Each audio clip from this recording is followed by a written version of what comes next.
Film की शुरुआत होती है और हमें बेरी नाम के एक लड़के को देखते हैं, यानी कि द फ्लैश को। वो अपने ऑफिस के लिए तैयार था और जाने से पहले एक बेकरी पर रुककर सैंडविच ऑर्डर करता है। तभी उसकी हेड की कॉल आती है जो बताती है कि एक बिल्डिंग से कुछ चोरों ने पॉइजन जहरीली गैस को चुरा लिया है। तो मैं जल्दी वहाँ पर पहुँचकर उन चोरों को पकड़ना होगा। वहाँ पर हर तरफ तबाही फैली हुई है। अब बेरी जल्दी से अपना सूट पहनता है और गौतम सिटी पहुँच गया था, जिसके भागने की रफ्तार बहुत तेज थी, जो उसे सेकंड्स में दूसरी जगह पर पहुंचा दिया करती थी। अब खैर फ्लैश उस जगह पर पहुंच जाता है जहां पर चोरी हुई थी। वहां पर ये आकर देखता है कि हर तरफ बहुत बुरा हाल था, चारों तरफ तबाही फैली हुई थी। इसीलिए अब ये अपनी मदद के लिए बैटमैन को बुलाता है। अब एंट्री होती है बैटमैन की, जो अपनी बाइक पर उन चोरों का पीछा कर रहा था। उधर फ्लैश देखता है जिस बिल्डिंग में चोरों ने चोरी की थी वो बिल्डिंग पूरी तरह से तबाह हो चुकी थी। उस बिल्डिंग के सबसे ऊपर वाले हिस्से में हॉस्पिटल था, साथ ही एक कमरे में बहुत सारे बच्चे थे जो बिल्डिंग के तबाह होने की वजह से नीचे गिर रहे थे।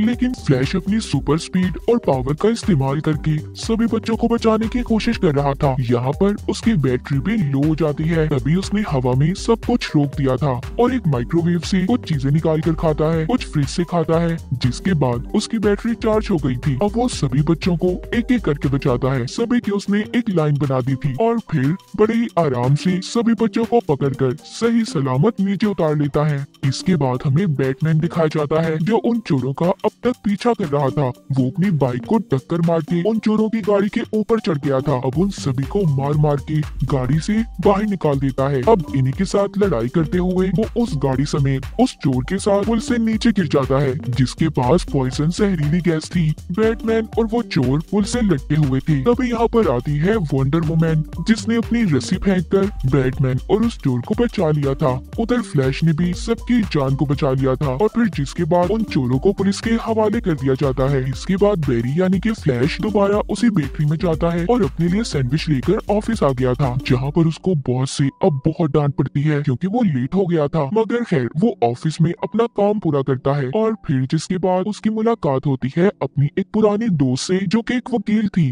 वो फ्लैश यानी कि बेरी से कहती है कि मैं तुम्हारे डैड के केस पर काम कर रही हूँ और मुझे इस बात का बहुत दुख है कि मैं उन्हें नहीं बचा सकती क्योंकि सारे सबूत तुम्हारे डैड के खिलाफ हैं। सबका यही कहना है कि तुम्हारे डैड ने तुम्हारी मॉम को मार दिया था। कल वो अदालत में पेश होंगी और मुझे लगता है उन्हें सजाए मौत हो जाएगी। ये बात सुनकर बेरी को गुस्सा आ जाता है क्योंकि वो जानता था कि उसकी मॉम को उसके डैड ने नहीं मारा। अब रात को बेरी दोबारा से अपना द फ्लैश का सूट पहनता है और अपने पुराने घर के सामने जाकर खड़ा हो गया था और उस दिन को याद करने लगता है जिस दिन उसकी मॉम की मौत हुई थी। दरअसल उस दिन हुआ ये था कि उसकी मॉम खाने में कुछ नया बनाने वाली थी। जब वो मार्केट से सामान लेने गई तो वो टोमेटो केचप भूल आई थी और फिर जिसे लेने वो बेरी के डैड को भेजती है क्योंकि टोमेटो केचप उस रेसिपी के लिए बहुत जरूरी था। अब बेरी के डैड टोमेटो केचप लेने मार्केट चले गए और बेरी खुद अपने कमरे में आ गया था। कुछ देर के बाद बेरी को अपनी मॉम के चिल्लाने की आवाज आई। जब उसने बाहर आकर देखा तो उनके घर में चोर आ गए थे जो बेरी की मॉम को चाकू मारकर वहाँ से भाग जाते हैं, पर साथ ही वहाँ पर उसके डैड भी आ गए थे। मगर चाकू लगने की वजह से उसकी मॉम की मौत हो गई। तभी उधर पुलिस भी आ जाती है, जिन्हें देखकर ये लग रहा था कि बेरी की मॉम को बेरी के डैड ने मारा है क्योंकि उस वक्त उसकी मॉम के पास उसके डैड बैठे थे और यही वजह थी पुलिस उन्हें पकड़कर अपने साथ ले गई।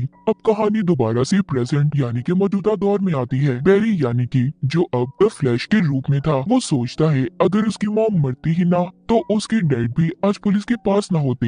ये सोचकर वो अपनी पावर स्पीड का इस्तेमाल करता है और बहुत तेज भागता है। भागते हुए उसके पाँव से बिजली निकल रही थी। अब वो भागते भागते उसने टाइम ट्रेवल कर लिया था। वो एक अलग ही दुनिया में पहुंच जाता है जहाँ पर उसे अपनी माजी में हुए सभी हादसे याद आने लगते हैं। जिसे चाहता तो वो बदल भी सकता था, मगर खैर वो दोबारा से अपनी दुनिया में आ जाता है और आकर अब वो सीधा बैटमैन के पास जाता है। उससे कहता है अगर पास्ट में मेरी मॉम मरी ही ना होती तो आज मेरे डैड को जेल ना होती। क्यों ना मैं इन सब चीजों को पास्ट में जाकर दोबारा से सब कुछ ठीक कर दूं, मैं बदल दूं इन चीजों को। बैटमैन कहता है फ्लैश ऐसा करना बेवकूफी होगी क्योंकि अगर हमारी जिंदगी में ऐसे हादसे पेश ही ना आते तो आज हम कभी भी इस मुकाम पर ना होते। अगर तुम्हारी मॉम की मौत ना हुई होती तो तुम द फ्लैश ना बनते और ठीक ऐसे ही अगर मेरे मॉम डैड ना मरते तो मैं कभी बैटमैन ना बनता। इसलिए जो हो गया उसे भुला दो। ऐसे टाइम के साथ छेड़छाड़ करना बहुत भारी पड़ सकता है। मगर फ्लैश फिर भी बैटमैन की बातों पर यकीन नहीं करता। वो अपना सूट पहनता है और अपनी बिजली जैसी रफ्तार का इस्तेमाल इस्तेमाल करके बहुत जोर जोर से भागता अपने पास्ट माजी में पहुंच गया था जब उसकी मॉम मार्केट में रेसिपी का सामान लेने आई थी। अब वहां पर जाकर वो करता ये है, उसने अपनी मॉम की बास्केट में टोमेटो केचप को रख दिया था ताकि जब वो घर जाए तो उनके पास टोमेटो केचप हो और उसकी मॉम उसके डैड को फिर घर से बाहर केचप लेने ना भेजे और इस तरह उनका घर अकेला भी नहीं होगा, उनके घर में कोई चोर भी नहीं आएगा। इस तरह से उसकी मॉम की मौत भी नहीं होगी, उसके डैड को भी पुलिस लेकर नहीं जाएगी। अब ये सब कुछ ठीक करने के बाद फ्लैश दोबारा से अपनी स्पीड से भागता हुआ अपने टाइम यानी कि अपने प्रेजेंट में जा रहा था, तभी उसे एक अजीब सा आदमी मुक्का मारता है और फिर जिसके बाद फ्लैश अपने ऐसे टाइम में चला गया था जब वो 18 साल का था। वहाँ पर पहुंचकर वो अपने घर जाता है और अपने मॉम डैड से मिलकर बहुत खुश होता है। उसे लग रहा था कि उसने अपनी मॉम के पास्ट में जाकर सब कुछ ठीक कर दिया है, मगर तभी वो खिड़की से देखता है इस टाइम का बैरी अपने घर आ रहा था। अब मैं यहाँ पर आपको इन दोनों बैरी के बारे में बता दूं। प्रेजेंट के बैरी को हम बैरी 1 कहेंगे जबकि इस टाइम के बैरी को जो 18 साल का है उसे बैरी 2 कहकर बुलाएंगे। यहाँ पर बैरी 1 बैरी 2 को साइड पर ले जाता है और कहता है मैं तुम्हारा फ्यूचर हूँ। तभी उसे पता चलता है कि आज वो दिन था जब बैरी को द फ्लैश बनने की पावर्स ताकतें मिली थी। आज का दिन बहुत खास है, यानी कि आज तुम्हें पावर्स मिलने वाली है और हर हाल में तुम्हें उन पावर्स उन ताकतों को हासिल करना होगा। अगर तुमने ऐसा ना किया तो मैं भी कभी भी अपनी दुनिया में वापस नहीं जा पाऊंगा। इसके बाद अब बैरी 1 बैरी 2 को लेकर उस जगह पर पहुंच जाता है जहां पर उसे द फ्लैश बनने की पावर्स मिली थी। वो दरअसल एक लैब था। यहाँ पर बैरी 2 बहुत ज्यादा डरा हुआ था। बैरी 1 उसको एक कुर्सी पर बिठाता है और तभी खिड़की से जोरदार कड़कड़ाती चमकती हुई बिजली बैरी 1 के अंदर से गुजरते हुए बैरी 2 में आ गई थी, जिसका मतलब ये था कि बैरी 2 को द फ्लैश बनने की पावर्स मिल गई थी, मगर बैरी 1 ने अपनी सारी पावर्स को खो दिया था, जिस वजह से अब वो अपने टाइम यानी कि अपने प्रेजेंट में भी वापस नहीं जा सकता था। वहीं पर दूसरी तरफ हम इसी टाइमलाइन यानी कि पास्ट वाली बैरी 2 को देखते हैं जो अपनी पावर्स अपनी ताकतें हासिल करने के बाद इतना खुश था कि सड़कों पर यहाँ वहाँ भागने लगता है। उसने अभी सही तरह से द फ्लैश की पावर्स को जाना ही नहीं था कि उसके भागने से कितनी तबाही हो सकती है। वहाँ पर रोड्स पर बहुत से एक्सीडेंट्स भी हो जाते हैं। बैरी 1 बैरी 2 को समझाता है कि तुम्हें अपनी पावर्स पर काबू पाना होगा, जिसके बाद वहाँ पर दोनों की नजर टीवी पर पड़ती है जिसमें जनरल जॉर्ड बता रहा था कि एक सुपर हीरो यहाँ तुम्हारी दुनिया में है,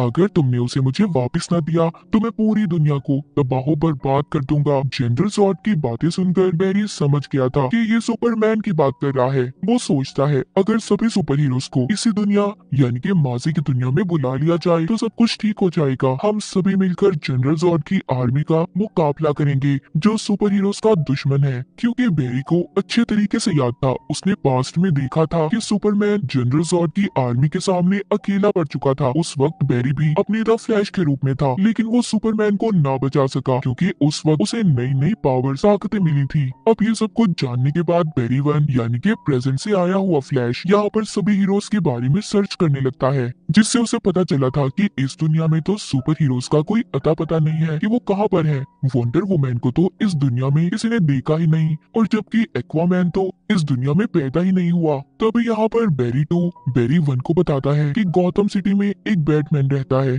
पर मैं उसके बारे में कुछ ज्यादा खास नहीं जानता।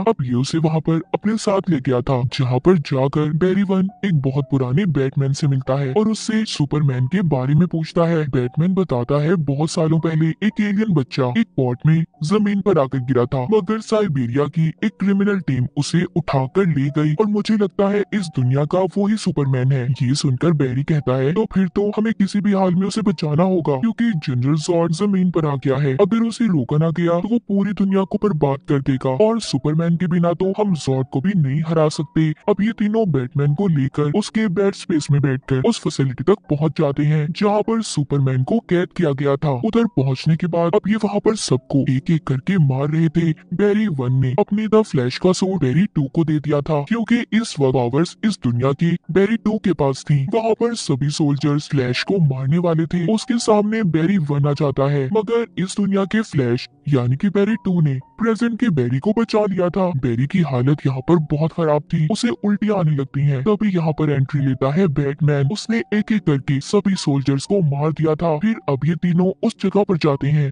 जहाँ पर सुपरमैन को रखा हुआ था। जब ये अंदर जाकर देखते हैं तो उधर कोई सुपरमैन नहीं था बल्कि एक लड़की थी। ये तीनों से देखकर बहुत हैरान थे। तभी वहाँ पर लाल रंग की रोशनी जलती है और सायरन बजने लगे थे। अब जल्दी से बेरी उस लड़की को उठाता है और साथ ही उसका सूट भी ले लेता है। इसका मतलब वो सुपर गर्ल थी। तो हुआ कुछ यूँ था कि जब बेरी ने अपने पास्ट माजी में जाकर अपनी मॉम की बास्केट में टोमेटो केचप को रखा तो इसकी उस छोटी सी गलती की वजह से एक नया टाइम लाइन बन गया और सुपरमैन की जगह सुपर गर्ल इस दुनिया में आ गई जो अब काफी कमजोर पड़ चुकी थी। अब ये तीनों अपने साथ उस सुपर गर्ल को लेकर किसी तरह उस फैसिलिटी से बाहर आ गए थे जहाँ पर इनको चारों तरफ से वहाँ के सोल्जर्स घेर लेते हैं। मगर बाहर आते ही सुपर गर्ल सूरज की रोशनी की वजह से ठीक होने लगती है। उसकी पावर्स भी वापस आ गई थी। उसको अब इतना गुस्सा आता है कि इन लोगों ने उसे कैद किया हुआ था। वो वहाँ पर एक एक सोल्जर को मारने लगती है। उसने सभी सोल्जर्स का खात्मा कर दिया था। जिसके बाद दोनों बेरीज और बैटमैन इसे अपने साथ ले आए थे। वो इसको इसका सूट पहनने को देते हैं। जिसके बाद इसको काफी देर धूप में खड़ा रखते हैं जिससे उसकी सारी पावर्स ताकतें वापस आ गई थी। मगर जैसे ही उसकी पावर्स आती है वो कहीं पर चली गई थी। उसके जाने के बाद बेरी 1 समझ गया था कि अब उसे ही बेरी 2 और बैटमैन के साथ मिलकर ज़ॉर्ड का मुकाबला करना होगा। यहाँ पर उसे आइडिया आता है कि अगर वो अपने ऊपर फिर से बिजली गिराए तो उसकी पावर्स वापस आ सकती हैं। अब वो बैटमैन की मशीन्स का इस्तेमाल करता है जिससे अब ऐसा करने से उसकी पावर्स तो वापस नहीं आती मगर वो बहुत ज्यादा जख्मी हो गया था। उधर दूसरी तरफ सुपर गर्ल देखती है कि ज़ॉर्ड की आर्मी ने इस दुनिया के लोगों पर हमला कर दिया है। वो खुद भी जमीन पर आ चुका है, इसीलिए वो भी इन सबको रोकने के लिए द फ्लैश और बैटमैन की मदद लेना चाहती थी। अब जब वो बैटमैन के पास जाती है तो देखती है उधर बेरी जख्मी हालत में है। उसे जब पता चलता है कि बेरी की पावर्स एक जोरदार बिजली का झटका लगने से वापस आ जाएंगी तो अब सुपर गर्ल उसे बेहोशी की हालत में उठाकर उड़ती हुई आसमान की ऊंचाइयों में ले जाती है जहाँ पर उसे जोरदार झटका लगता है और उसकी सारी पावर्स अब वापस आ गई थी। बेरी 2 भी उसे द फ्लैश का सूट वापस कर देता है। फिर वो बैटमैन के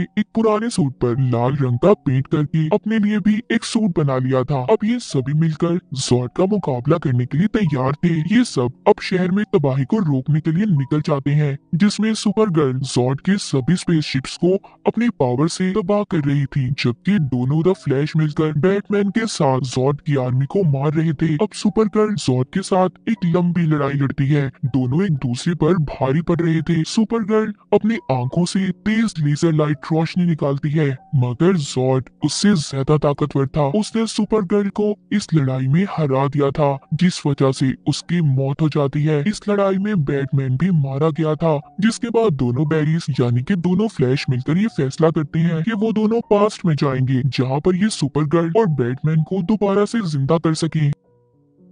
अब ये दोनों ऐसा ही करते हैं। ये दोनों पास्ट में जाकर सुपर गर्ल और बैटमैन के मरने वाले टाइमलाइन को बदल देते हैं मगर फिर भी बाद में किसी न किसी तरह बैटमैन और सुपर गर्ल दोबारा से मर गए थे। बेरी 1 द फ्लैश इस बात को समझ गया था कि हम अपने पास्ट के साथ छेड़छाड़ नहीं कर सकते यानी कि हमारी किस्मत और उनकी भी हम कुछ भी नहीं बचा सकते। मगर बेरी 2 ये नहीं समझता। वो बार बार पास्ट में पीछे जाकर बैटमैन और सुपर गर्ल को बचाने की कोशिश कर रहा था मगर प्रेजेंट में आकर वो बार बार मर रहे थे। बेरी 1 बेरी 2 को रोकता है और कहता है ऐसा नहीं हो सकता, हम चाहकर भी अपनी किस्मत को नहीं बदल सकते। तभी वो दोनों देखते हैं कि सभी पास्ट के टाइम एक दूसरे से टकराने वाले हैं। ऐसा इसलिए था क्योंकि बेरी 2 ने बार बार पास्ट में जाकर बैटमैन और सुपर गर्ल को बचाने की कोशिश की थी। यहाँ पर इनके सामने सभी दुनियाओं के सुपरमैन भी आने लगते हैं। यहीं पर वो अजीब आदमी भी आ गया था जिसने कहानी के शुरू में बेरी 1 को जोर से मुक्का मारा था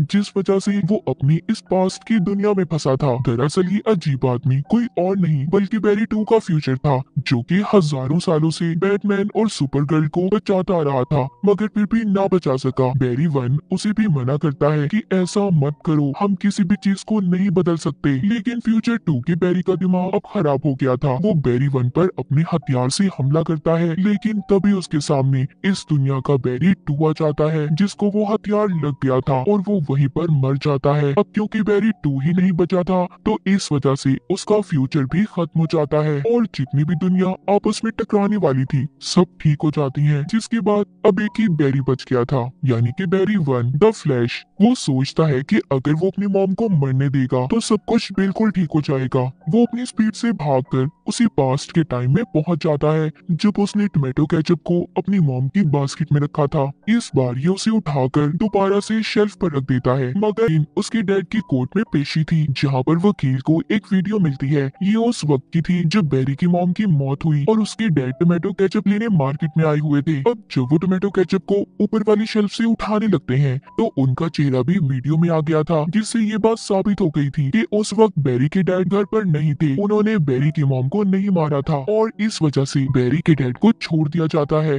ये सब कुछ बैरी ने किया था, उसने टोमेटो केचप को ऊपर वाली शेल्फ पर रखा था। इसके बाद बैरी को बैटमैन की कॉल आती है जो कहता है कि मैं तुमसे मिलने आ रहा हूँ। बैरी जब उससे मिलने जाता है तो वो कोई और आदमी था। बैरी कहता है इस दुनिया का असल बैटमैन कहाँ पर है? वो कहता है मैं ही बैटमैन हूँ। इसका मतलब हुआ ये था कि बैरी अभी भी अपने असल टाइम में वापस नहीं आया था, क्योंकि उसने केचप की बोतल को उसकी असल जगह पर नहीं रखा था और इसी वजह से उसकी किस्मत दोबारा बदल गई। वो दोबारा किसी और टाइम में आ गया। इसके बाद कहानी के आखिर में हमें दिखाया जाता है कि बैरी यानी कि द फ्लैश इस दुनिया के एक्वामैन से मिलता है और उसे सारी बातें बताता है कि उसके साथ अब तक हुआ क्या था और कैसे वो इस दुनिया में फंसा। अब बैरी द फ्लैश कैसे निकल पाएगा इस दुनिया से? तो इसी के साथ इस मूवी की कहानी यहीं पर खत्म हो जाती है।